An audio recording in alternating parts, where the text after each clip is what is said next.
So another Andy B 2-minute video, and I've titled this one, slightly tongue-in-cheek, So We Don't Want No Grey Areas. What's that about?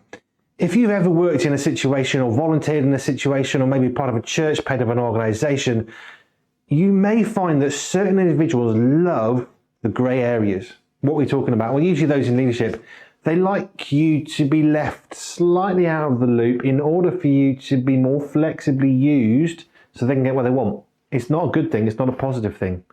It's quite an evil thing, actually, when you think about it, because we don't like grey areas, because in those grey areas, people can do what they like. And that's not good, because boundaries are healthy and they are really rational and very, very appropriate for all of us. Let me just flick to Proverbs 29:15. I'm reading out of the New Living Translation, which words this wonderfully.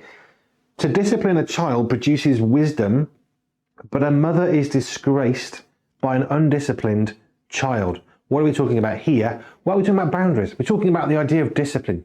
I remember not that many years ago, where are we, 2023, maybe 2010 or something like that. There was a police officer who said it's so tragic. The first time I meet someone, he said, it's usually with a pair of handcuffs, and I'm the first person to say to that child, no, you are not allowed to do that. How tragic, how broken a society are we, where parents are not teaching their children the value of the safest word in the English language, no. Such a basic word, it's 2 letters long. And it's wonderfully liberating. Why?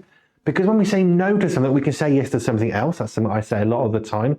If you find yourself being pulled in all sorts of directions and you're busy and you can't cope, the power of the word no is wonderful, because it liberates you and releases somebody else, and it allows another individual to get involved and do something. Not quite talking about that today.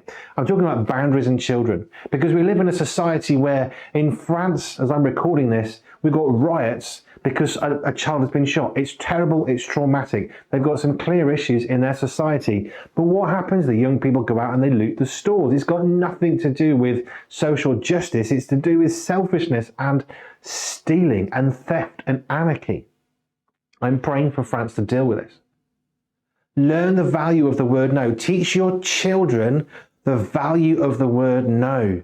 And if you're in a church and you haven't got children, you still need to help children understand the word no gently, for boundaries, because what happens with boundaries? We've got something appropriate, righteous and healthy to push against, and it helps us to grow. Learn to say no. Just a thought.